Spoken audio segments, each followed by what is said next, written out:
Hey everybody, Nick Espinoza, your chief security fanatic here, and today we got to talk about China because China is ramping up their disinformation campaigns ahead of the 2024 election, which we figured would happen, and they're trying to drive a wedge into the US electorate. Obviously, not a good sign. We already have a deep wedge. We don't need it wedged even further.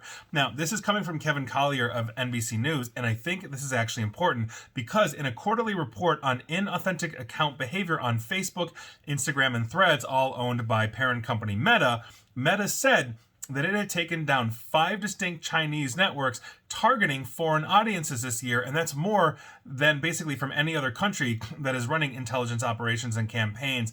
And I have thoughts on that because I don't think they're seeing the big picture here, and we'll get to that. And I quote, "For comparison, between 2017 and November of 2020, we took down 2 networks from China, and both of those mainly focus on the Asia-Pacific region.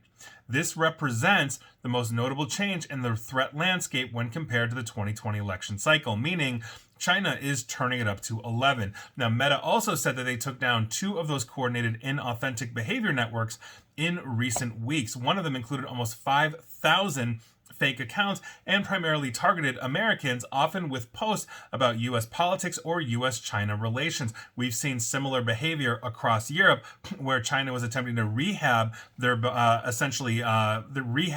their reputation when it comes to the Uyghurs, one of the most oppressed and surveilled groups on the planet, and basically China has been dinged for human rights violations as a result of that. Now, many of the accounts also had counterparts on X, formerly known as Twitter, which are still live. And of course, they're still going to be live on X or Twitter or whatever you want to call it, or what Elon Musk wants to call it next week. They slashed all of their teams that would possibly be looking at that. The quality control in that sense has gone way down on the platform. I don't care if you love or hate the guy or you think X is better than it was before. That's simply a fact. And here we are. Now, NBC News viewed more than a dozen of those accounts, but all of them had fewer than 100 followers.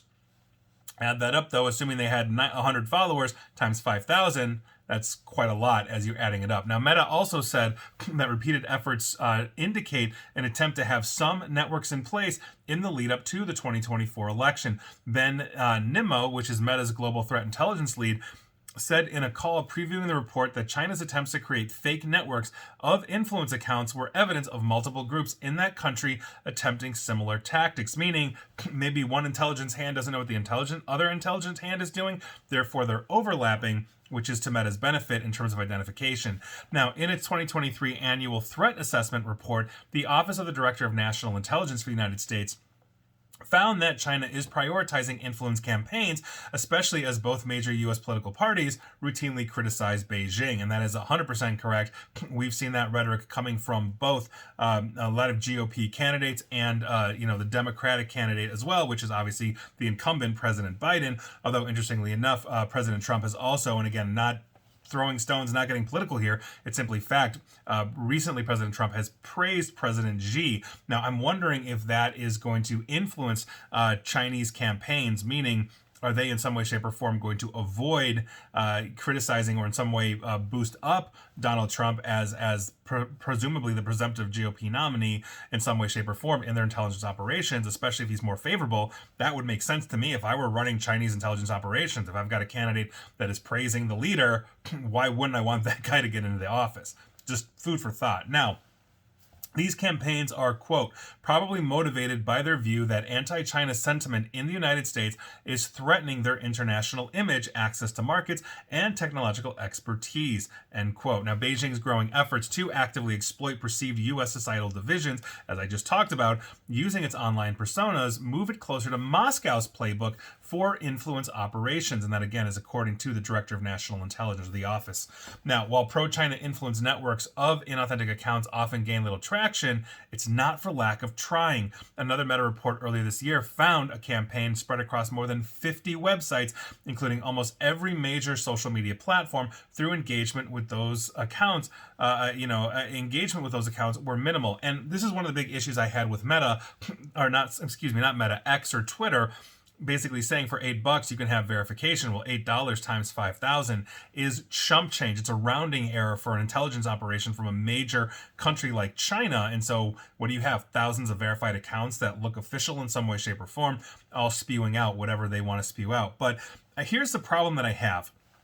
Essentially, a lot of the threat intelligence, responsible teams for safety, all that kind of stuff at Meta, Twitter, all of them have been slashed to the bone. I've talked about this throughout the year. First of it was shareholder demand for streamlining efficiency, and so why not streamline the gatekeepers? And just cut all of them. Meta just cut their entire AI responsible AI team. I just did a video / podcast / radio segment on that as well. That's a huge problem because now nobody's watching the barn on that, and it's the AI that's going to be finding these. So while Meta is finding these intelligence operations, the big concern is, what aren't they finding? They found 5. Is there 50? Is there 100? We don't necessarily know, and Meta's not necessarily going to know because they're going to report the numbers that they have, not the actual numbers. So they've taken down 5 networks. How many more exist, and from what other countries as well? And while we're focused basically in this segment here on China, we also know that Russia does it because that is essentially their bread and butter, and China is moving more towards that model that the Russians have, for lack of a better term, perfected. So we've got a problem all the way around here, people, and I think it's a huge issue.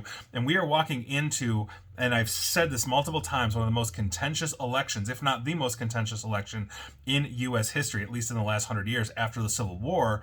And so that's a big problem. And as we are going through this, we are already seeing a wedge driven in the electorate where, now like studies show, would you let your son or daughter marry somebody from the opposing political party? Where 20 years ago, most people were like, yeah, I don't care. Now it's overwhelmingly, don't you dare. And so in that, we drop disinformation. And in that disinformation, we drop large language models controlled by China, Russia, and all of the others that are spewing out fake articles, fake information, etc., and because it's artificial intelligence, may come up with creative ways to evade what little defenses for this kind of stuff Meta has, because again, they've been cutting their teams. And so this is a huge problem. Good luck to us all. We'll see where it goes, but that is your Chinese influence operation on Meta News of the week.